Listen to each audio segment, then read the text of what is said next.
Hello there, Romans here and welcome to my next music review. Today is going to be Spiral Key, an Error of Judgment. Music review. Music review. Spiral Key is a British group that consists of two people, so it's essentially a duo.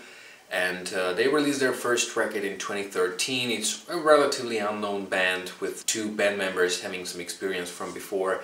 But it's the new album that I listened to. It's my introduction to the group. I found out about this group in a similar way as I did about The Reach, The Great Divine, so my last review that I did. I was at the Zero Day Rock page where you can find a lot of new groups being promoted, and especially the new albums. Spiral Key was one of those groups. I just decided, okay, let's give it a try, let's try something new in the genre of progressive metal, and I did. I've heard the record 8 times as of now. I wanted to do a review a couple of days ago, but I felt like having heard the record like 6 times wasn't enough, especially when you listen to a more progressive music. You have to kind of give it more time. I was also kind of tired because the last 2 days I was shooting a video for my first single out of my first album, so it was like 2 days just of recording, so I didn't really feel like recording anything else in those 2 days.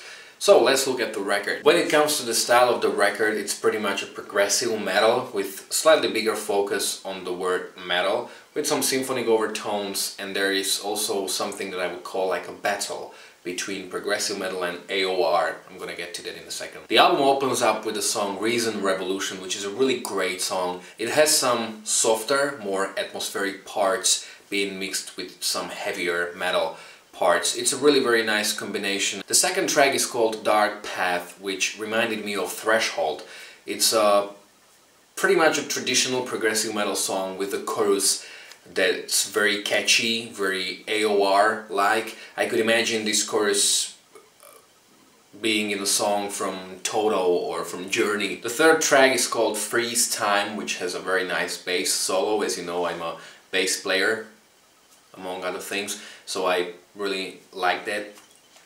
It's a song that musically I would call as a combination of neo-prog rock slash some progressive metal. It sounds like a modern Genesis, maybe. Unfortunately, this is a song that doesn't really stand out on a record. It also doesn't even have a chorus, and it's a pretty forgettable track on a record. The next track is called Hollywood Dreams, which is also one of the singles.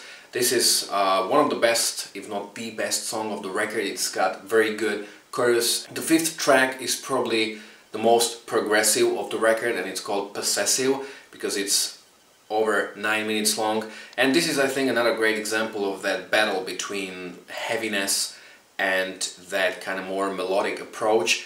This is a song that, despite being 9 minutes long, really feels like not much happens in those 9 minutes. It's another kind of forgettable song that doesn't have too many moments you would stick to. I mean, that's important when you listen to progressive records, that there have to be at least few moments that you kind of remember and you kind of want to get back to. But this song doesn't really have anything like that. The rest of the record pretty much follows the traditional progressive metal trend. So you got West Facing, which is a great song. I like that all the instruments are audible, especially bass guitar in this song. The next track, Sanctimonium, sounds like a heavier songs from Threshold like Life's Too Good or Fragmentation. And the last track, Dead End, again follows this kind of more heavier progressive metal trend. When it comes to the songwriting, it's like there are a couple of okay songs, there are a couple of really good ones, and there are a couple of forgettable ones. I would say that musically there isn't really anything new that this group would bring to the genre of progressive metal. This is a pretty traditional progressive metal record with nothing really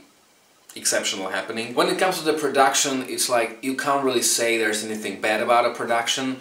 It's a top-notch production, but on the other hand, there's nothing really to make this record stand apart from all the other progressive metal groups. It sounds very standard. When it comes to the voice of the singer, I really like his voice. He's got pretty narrow tone, and I like that reaching for those high notes seems pretty effortless, especially in a song like, for example, Dark Path. But there are some moments where his voice goes to strange places, if I can call it that way. I think one of the best examples is a song called Hollywood Dreams.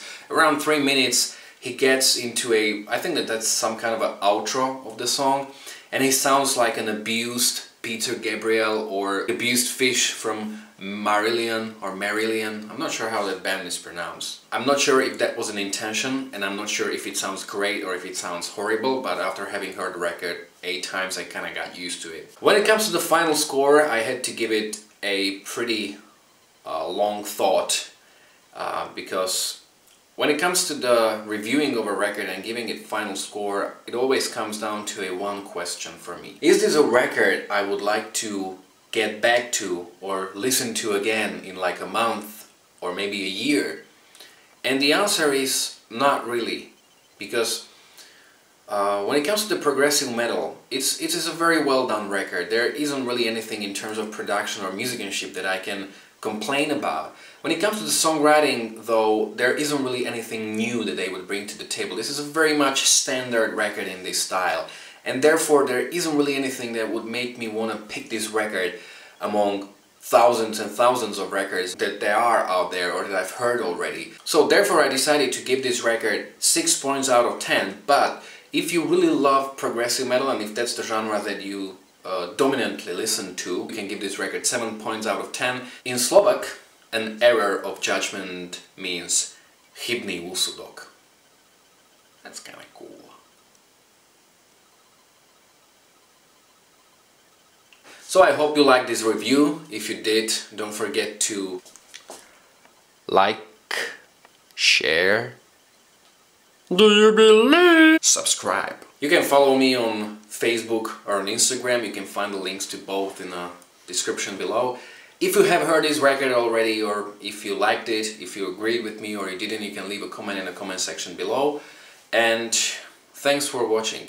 And if there are any bloopers at the end, you can watch them. Julie Hates, a new TV series about Julie and every record she hates. Because what she does is she hates. And if it's good, she hates it even more because it's good. Hello there, Romans here, and welcome to my next music review. Today it's going to be... Are you kidding me? A keď si tak zjel hlavu, ti nebolo vidno ani kokot už. To ani nechcem, aby bolo vidno. And when it comes to the style of the record, it's pretty much progressive metal with... To samo mi spustilo.